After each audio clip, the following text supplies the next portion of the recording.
দেখব যে এই বৈষ্ণব ধর্মের যারা প্রতিষ্ঠাতা তারা কারা, তাদের মধ্যে একজনের কথা আজকে আমরা শুনব। বৈষ্ণব ধর্মের প্রতিষ্ঠাতা কারা, এই কথাটা বলেছেন কে জানেন? যাকে সবাই ভয় পায়, যার নাম শুনলেই লোকে ভয় পায়, সেই দেবতা এই কথাটি বলেছেন। সেই দেবতাটির নাম হচ্ছে যমরাজ। যমরাজ যখন অজামিলকে ধরে আনার জন্য যমদূতদেরকে পাঠিয়েছিল, অজামিলের নাম শুনেছেন তো? সেই যে ব্রাহ্মণের লোক ছেলে ছিল, তারপর এক চণ্ডালিনীকে ভালোবেসে ব্রাহ্মণের ধর্মকর্ম সব শেষ হয়ে গেল। চণ্ডালিনীর ধর্ম মানে চণ্ডালিনীর আচার ব্যবহার সে গ্রহণ করলো, ব্রাহ্মণত্ব সব শেষ, গায়ত্রী মন্ত্রতন্ত্র সব ভুলে গেছে চণ্ডালিনীর প্রেমে পড়ে। সেই লোকটির নাম হচ্ছে অজামিল।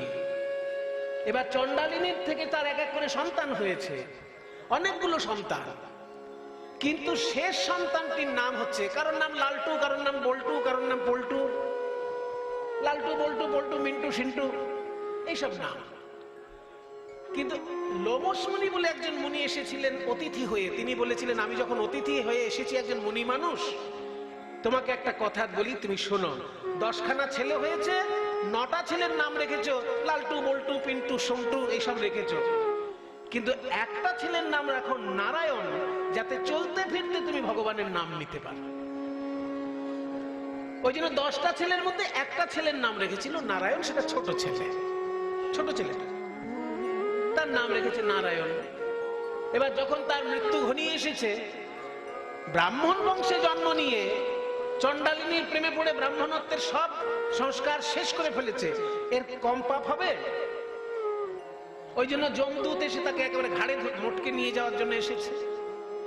এবার যমদূতদেরকে দেখে অজামিল এত ভয় পেয়ে গেল, 10টা ছেলের মধ্যে লালটু বল্টু সিন্টু মিন্টু কারোর নাম মনে পড়লো না, নাম মনে পড়লো ছোট ছেলে নারায়ণের। কেন না, যেহেতু ছোট ছেলে, ওকে কাছে ডাকলে যদি ওকে মায়া করে যমদূতরা আমাকে ছেড়ে দেয়, সেই জন্য ছোট ছেলের নাম নারায়ণ, তাকে নারায়ণ বলে ডেকেছে। নারায়ণ কাছে, নারায়ণ। যমদূতদেরকে দেখে ভয়ে পড়ে যখনই নারায়ণ বলে ডেকেছে ছেলেকে, অমনি সেইখানে বিষ্ণুদূত এসে হাজির। কারণ গীতায় বলা আছে প্রয়াণ কালে চ মামেব স্মরণ মুক্ত্বা কলেবরম ইয়প্রয়াতি সমদ্ভাবং ইয়াতি নাস্ত্যত্র সংশয়। যদি মৃত্যুকালে কেউ আমার নামটা করে ফেলতে পারে, সে ভুল করেও যদি করে ফেলে আমার নাম, তাহলে সে আমাকেই পাবে, এতে কোনো সন্দেহ নেই। গীতায় বলেছেন ভগবান একটা জায়গায় যে প্রয়াণ কালে চ মামেব স্মরণ মুক্ত্বা কলেবরম। যদি কেউ কলেবর ত্যাগ করতে পারে আমার নামটা স্মরণ করে মৃত্যুকালে, সেটা ভুল করেও হতে পারে, কিন্তু সে আমাকেই পাবে। এবার শাস্ত্রবাণী মিথ্যা হবে না। তাই যখনই নারায়ণ বলে ডেকেছে মৃত্যুকালে, 4 জন বিষ্ণুদূত এসে হাজির। যমদূত এসেছিল 2 জন, তাদের 2টো করে হাত, আর নারায়ণ নাম করে ফেলেছে বলে বিষ্ণুদূত এসেছে 4 জন, তাদের 4টে করে হাত। তাহলে 2 দলের মধ্যে যদি লড়াই হয়, হারবে কারা? 2 জন এসেছে 2টো করে হাত, আর 4 জন এসেছে 4টে করে হাত। লড়বে তো যারা দলে ভারী আছে, তারাই তো জিতবে না। তাই যমদূতরা তখন ভয়ে নড়বে, তোমরা আবার কারা হে, 4টে করে হাত, তোমাদেরও হাতে দেখছি শঙ্খ চক্র গদা পদ্ম, সব কি? বলে আমরা হচ্ছি বিষ্ণুদূত। ও বাবা, বিষ্ণুর হাতে শঙ্খ চক্র গদা পদ্ম থাকে, তোমাদেরও হাতে আবার শঙ্খ চক্র গদা পদ্ম? বলে হ্যাঁ, আমাদের হাতেও শঙ্খ চক্র গদা পদ্ম থাকে। তেরকে তো নরকে নিয়ে যাবার জন্য এসেছি, তোমরা কেন এই সময় এসেছো? কেউ হরিনাম যদি ভালো করে জপ করছে, তার কাছে যাও। নাম জপ করতে করতে মারা গেল, তার কাছে যাও। এই ব্যাটা সারা জীবন পাপ কাজ করে মরার সময় ছোট ছেলেকে ডেকেছে নারায়ণ বলে, এর কাছে কেন এসেছে? তখন বিষ্ণুদূত বললেন, শোনো, ও সারা জীবন মহা মহা পাপ করেছে, একেবারে ঠিক কথা। চণ্ডালিনীর মন রাখতে গিয়ে ব্রাহ্মণের ছেলে হয়ে প্রথম কথা মন্ত্রতন্ত্র সব ভুলে গেছে। এমন পাপ নাই করে নাই, এমন পাপ নেই ও করেনি চণ্ডালিনীর মন রাখতে গিয়ে। সেজন্য পাপ অনেক করেছে, কিন্তু ওই যে মৃত্যুকালে হরি নাম করেছে, ওই জন্য আমাদের কিছু করার নেই, ওকে নিয়ে আমরা বিষ্ণুর লোকে যাব। বলি আবার কি ঢঙের কথা, সারা জীবন পাপ করেছে, মরার সময় একবার নারায়ণ বলেছে বলে বিষ্ণুর লোক?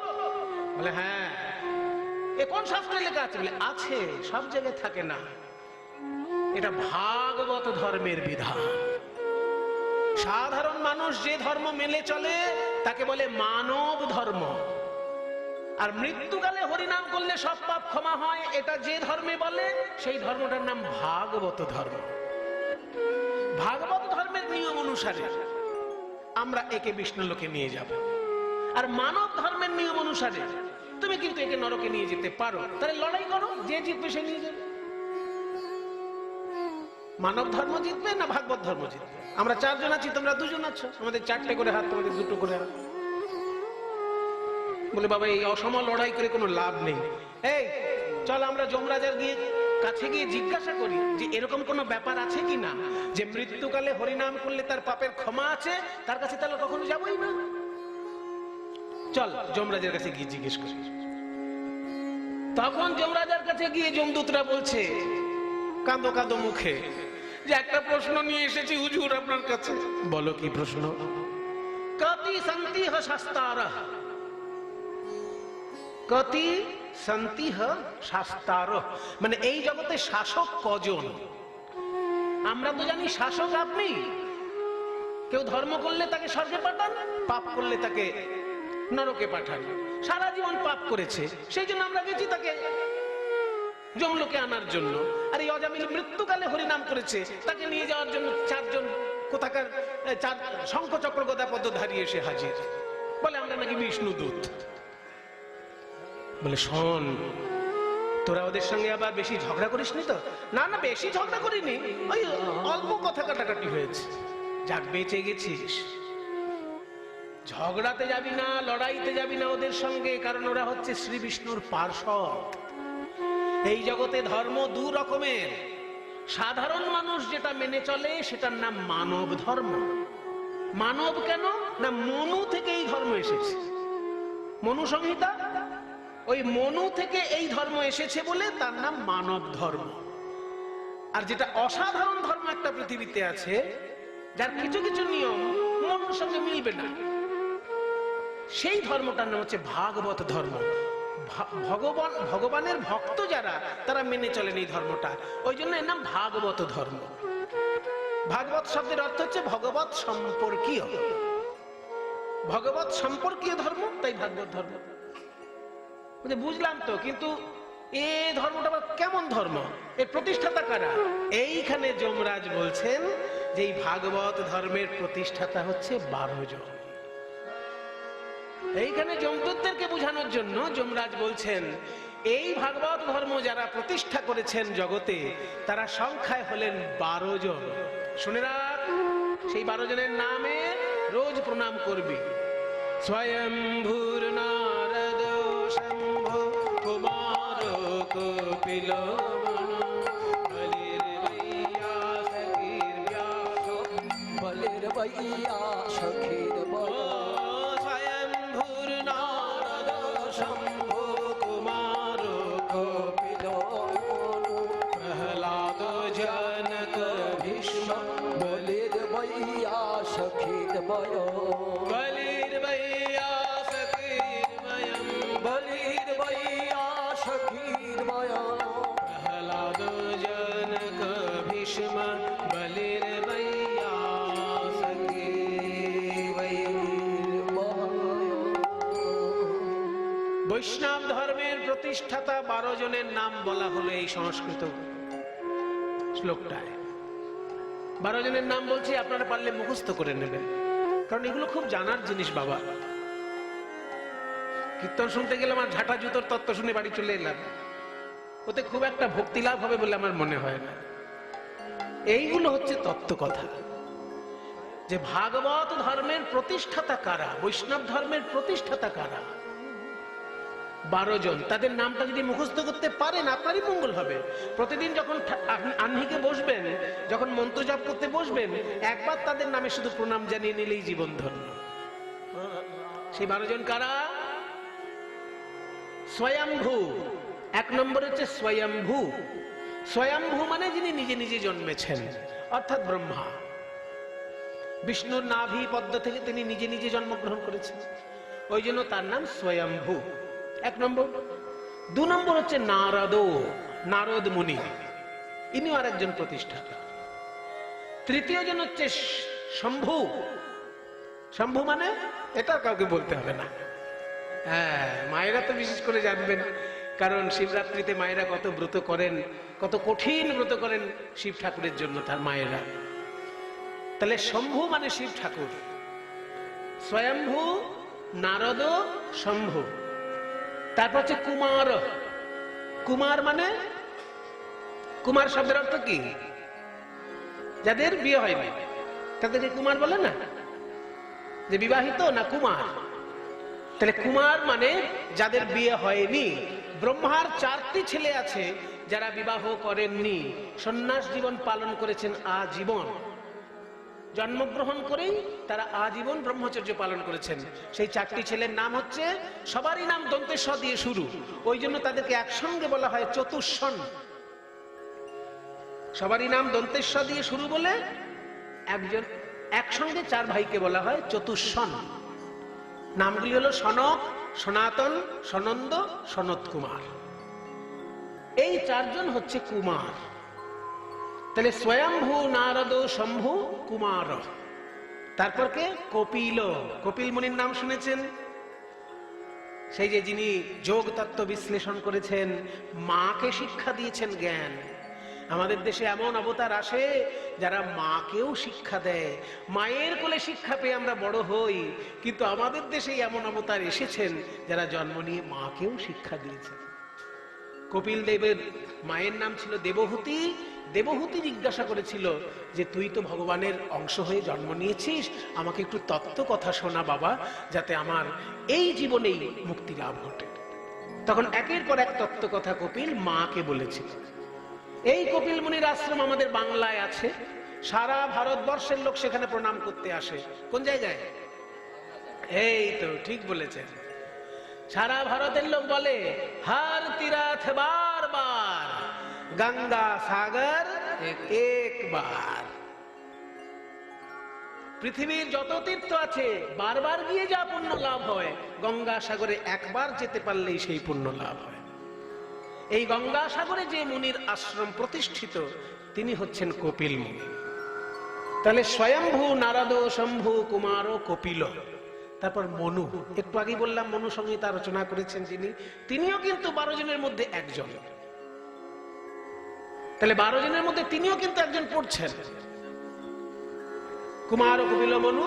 তারপরেই প্রহ্লাদ, সপ্তমে যার নাম, তার নাম হচ্ছে প্রহ্লাদ।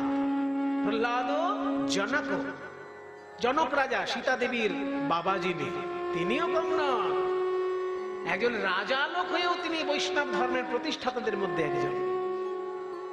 স্বয়ম্ভু, নারদ, শম্ভু, কুমার, কপিল মুনি, প্রহ্লাদ, জনক। তারপর ভীষ্ম, গঙ্গা পুত্র ভীষ্ম, তিনিও কিন্তু এই 12 জনের মধ্যে একজন।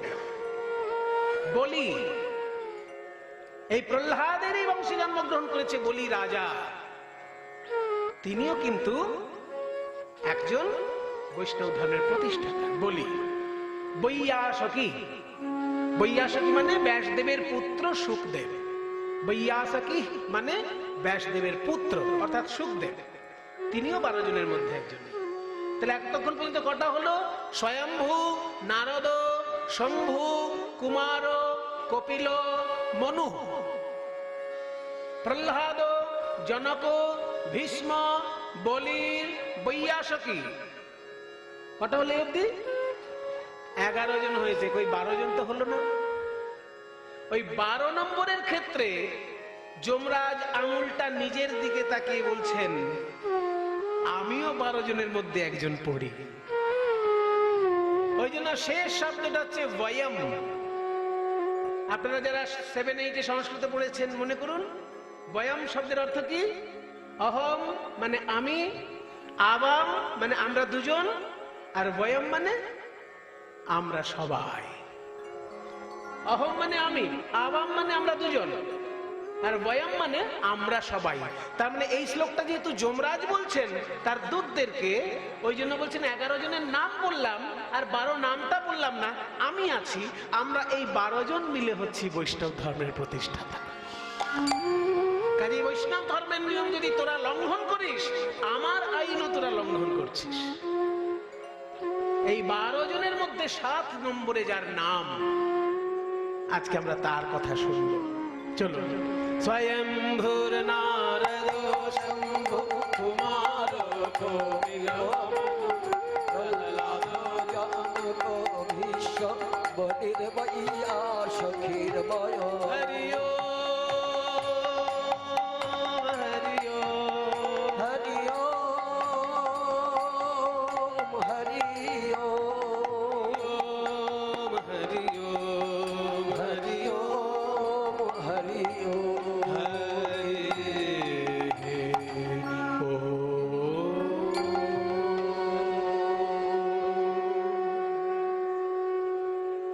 সত্যযুগ হলো সৃষ্টি তত্ত্বের যুগ। যখন সত্যযুগে একের পর এক সৃষ্টি হচ্ছে, ভালো ভালো সম্প্রদায়ের যেমন সৃষ্টি হচ্ছে, শক্তিশালী সম্প্রদায়েরও সৃষ্টি হচ্ছে। শক্তিশালী সম্প্রদায়দের মধ্যে কেউ হচ্ছে দৈত্য, কেউ হচ্ছে দানব, কেউ হচ্ছে রাক্ষস। এই সবাই কিন্তু এক ধরনের নয়। আমরা বাঙালিরা উচ্চারণের সময় একই বলি, দৈত্য দানব রাক্ষস, কিন্তু দৈত্য আলাদা, দানব আলাদা, আর রাক্ষস আলাদা। দৈত্য কারা না? যারা দিতির গর্ভে জন্মগ্রহণ করেছেন। কশ্যপ রাজার, কশ্যপ ঋষির একাধিক স্ত্রী আছে। অনেকের গোত্র আছে না, কাশ্যপ গোত্র আছে আপনাদের মধ্যে কারণ আছে কাশ্যপ গোত্র। তাহলে কাশ্যপ গোত্রটা এসেছে কশ্যপ ঋষি থেকে। ওই কশ্যপ ঋষির কিন্তু একাধিক স্ত্রী ছিলেন, এবং এই একাধিক স্ত্রী থেকে একাধিক রকমের প্রজাতি জন্মগ্রহণ করেছে এই পৃথিবীতে।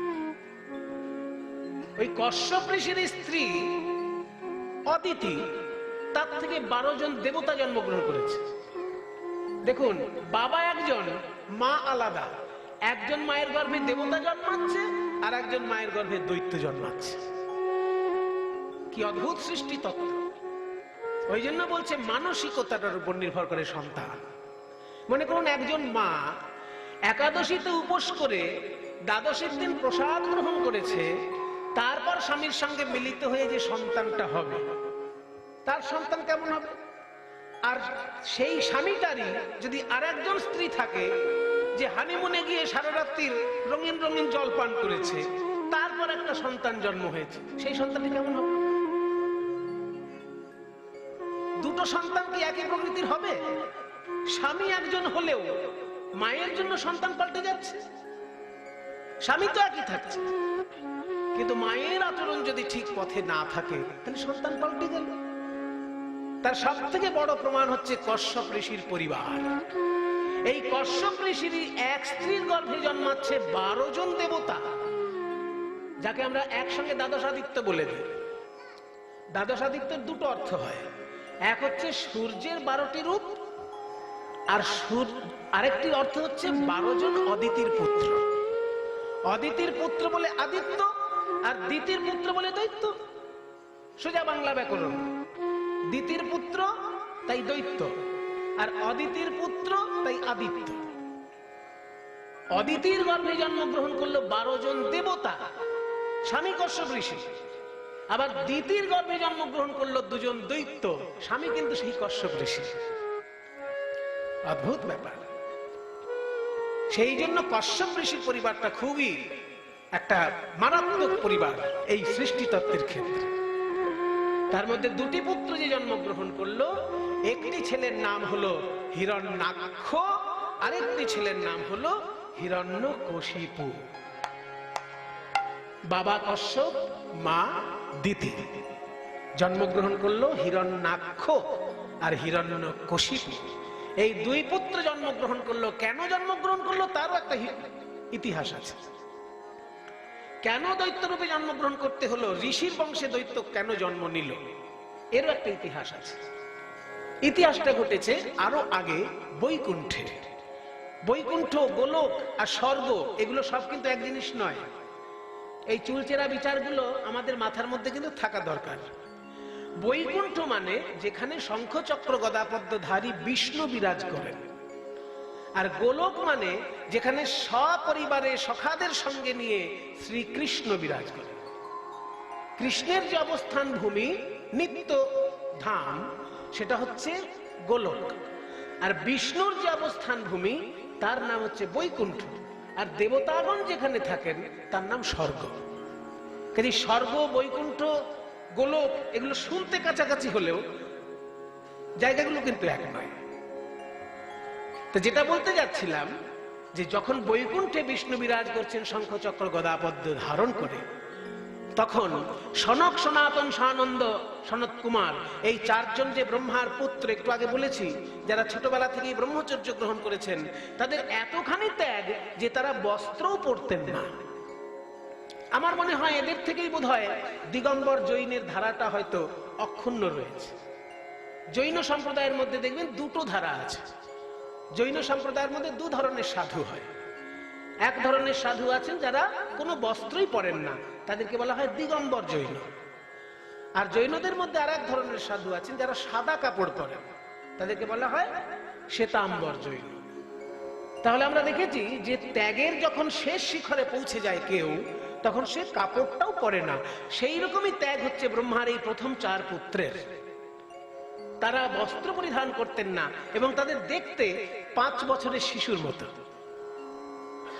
বয়সে তারা হয়তো 100, 200, 1000 বছর বয়স হয়ে গেছে, কিন্তু দেখতে তাদের 5 বছর ছেলেরই মতো শরীরের গঠন। এবার ওই বস্ত্র না পরে যখনই বিষ্ণুর কাছে দেখা করতে এসেছেন, তখন বিষ্ণুর দরজায় দুজন দারোয়ান ছিলেন, একজনের নাম জয়, একজনের নাম বিজয়। তারা সঙ্গে সঙ্গে দরজা আটকেছে। দাঁড়াও, কে তোমরা? ছোট ছোট বাচ্চা ছেলে, এরকম ভাবে ধুলো খেলা করতে করতে চলে এসেছো নারায়ণের কাছে? হে জয়, হে বিজয়, আমরা চারজন কেউই বাচ্চা ছেলে নই, আমাদের দেখতে বাচ্চা ছেলের মতো, কিন্তু আমরা চারজন হলাম ব্রহ্মার পুত্র। আমরা আবাল্য ব্রহ্মচারী, আমরা ভগবান বিষ্ণুর দর্শন প্রার্থী। আহা, ভগবান বিষ্ণুর দর্শন প্রার্থী, জামা কাপড় থাকবে না গায়ে? কোন কোন ক্ষেত্রে জামা কাপড় না থাকাটাই ভালো। যেমন আমি একটা উদাহরণ দিচ্ছি, যদি কারোর গোপন অঙ্গে কোনো রোগ হয় আর সে যদি সেই রোগের ডাক্তারের কাছে যায়, তখন কি সে বলবে যে জামা কাপড় পরেই আমি ডাক্তারের চিকিৎসা করাবো? যদি অতিরিক্ত লজ্জা হয়, ডাক্তার তখন বলবে ওকে অজ্ঞানের ওষুধ দে, ইনজেকশন দে, অজ্ঞান হোক, তারপর আমি ওর চিকিৎসা করব। তাহলে সব ক্ষেত্রে লজ্জা চলে না। কোন কোন ক্ষেত্র আছে যেখানে লজ্জার কোনো প্রয়োজন হয় না। তো যে বিষ্ণুর সঙ্গে আমি দেখা করতে যাচ্ছি, তিনি তো আমার হৃদয় মন্দির আলো করেই আছেন। তিনি আমার হৃদয়ের মধ্যে অশরীরী অবস্থায় আছেন আর সশরীরে বিরাজ করছেন বৈকুণ্ঠে। আমি তাকে একটু সশরীরে দেখতে চাই, তিনি তো আমার হৃদয়েই রয়েছেন। নারায়ণ নম নারায়ণ, নারায়ণ নম নারায়ণ, শঙ্খ চক্র গদা কেয়ুরভান, শঙ্খ চক্র গদা কেয়ুরভান, শঙ্খ চক্র গদা কেয়ুরভান, শঙ্খ চক্র গদা কেয়ুরভান। জয় জয় হে শ্রীবৎসলাঞ্ছন,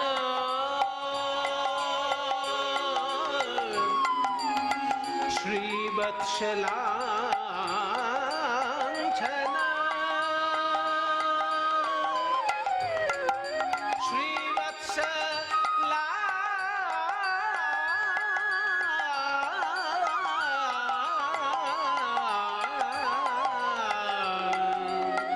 লাঞ্ছন।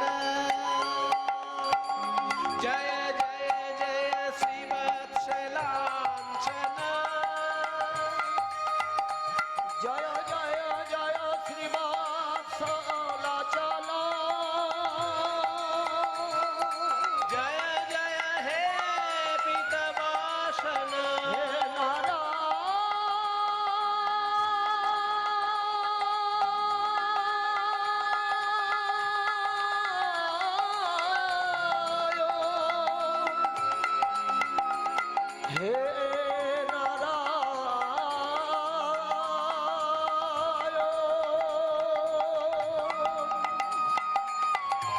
দেখা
আমরা বললাম যে বাচ্চা ছেলে জামা কাপড় না পরে চলে এসেছো, নারায়ণ দেখতে যেতে দেওয়া হবে না। তোমরা আমাদের কথা না শুনে নারায়ণ নারায়ণ বলে এগিয়ে যাচ্ছ।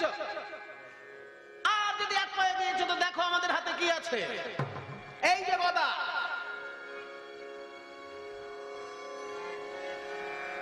ক্রোধান্বিত হয়ে উঠলেন ব্রহ্মার পুত্রগণ। আমরা আমাদের পরিচয় দেবার পরেও তুমি আমাদের কথা শুনলে না। আমরা বললাম সাধারণ কোনো ছেলে পিলে আমরা নই, স্বয়ং সৃষ্টিকর্তার ব্রহ্মার আমরা প্রথম 4 পুত্র, যারা সংসারে মন না দিয়ে ঈশ্বরের চরণে মন দিয়েছি বলে আত্মসমর্পণ করেছি ঈশ্বরের চরণে। আমাদের ত্যাগ বৈরাগ্য তুমি বুঝলে না। নারায়ণের চরণে চাকরি করছো, অথচ বৈষ্ণবের আত্মসমর্পণ কেমন হয় সে সম্পর্কে ধারণা নেই। তোমরা এইখানকার কাজ করার যোগ্যই নও। তাই শোনো, এই 4 ভাই মিলে আমরা অভিশাপ দিলাম, যদি আমাদের সাধনা বলে কিছু থাকে তাহলে তোমরা যে আচরণ আমাদের সঙ্গে করলে এ কোনো দৈব আচরণ নয়, এটা দৈত্য আচরণ। দৈব আচরণ একে বলা যায় না, একে দৈত্য আচরণ বলা যায়। তাই আগামী 3টে জন্মে তোমাদের দৈত্য কুলে জন্মগ্রহণ করতে। ও হে মুনি,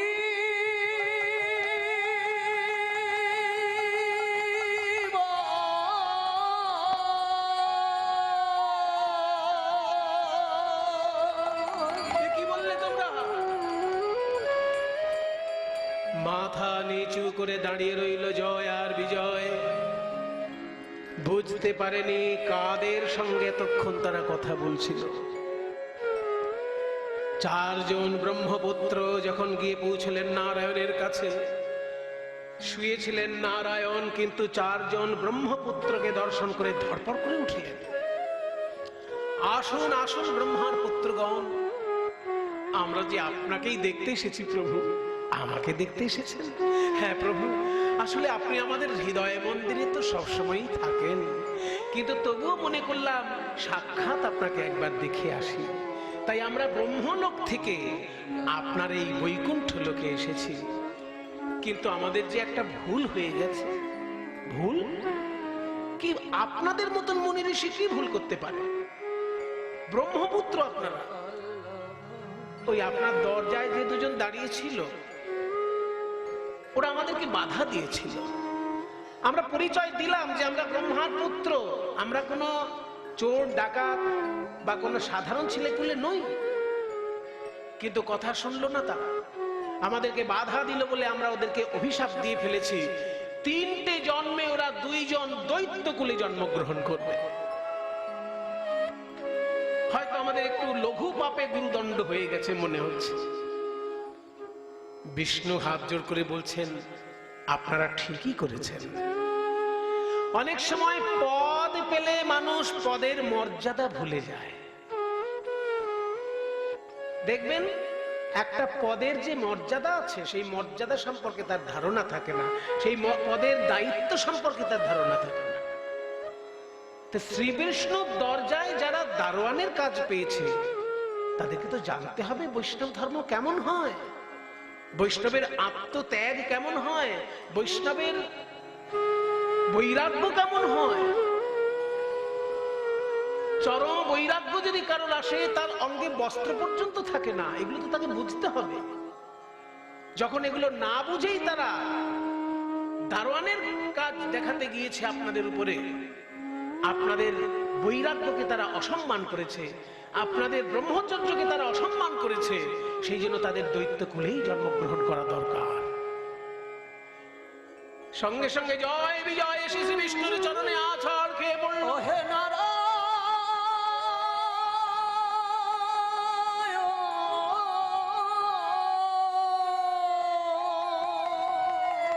আমরা বুঝতে না পেরে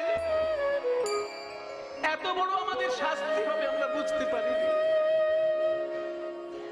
আপনি বিশ্রাম গ্রহণ করেন যখন, আপনাকে যাতে কেউ বিরক্ত না করে সেই দায়িত্বও তো আমাদের উপর থাকে। হে ভগবান, আমরা জানি তিনজন শ্রেষ্ঠ দেবতার তিন রকমের কাজ। ব্রহ্মার কর্ম সৃষ্টি করা, আপনার কর্ম পালন করা, আর দেবাদিদেব মহাদেবের কর্ম সংহার করা। তার মধ্যে সৃষ্টিটা একবারই হয়, সংহারটাও একবারই হয়, কিন্তু মাঝখানে যে লম্বা সময় থাকে সেই লম্বা সময়টা পালনের জন্য থাকে। ভালো করে বুঝুন, আমাদের জন্ম কিন্তু একটা সময় হয়েছে, আবার মৃত্যুও একটা সময় হবে, কিন্তু সারা জীবনটাই আমাদের পালনের মধ্যে কাটে।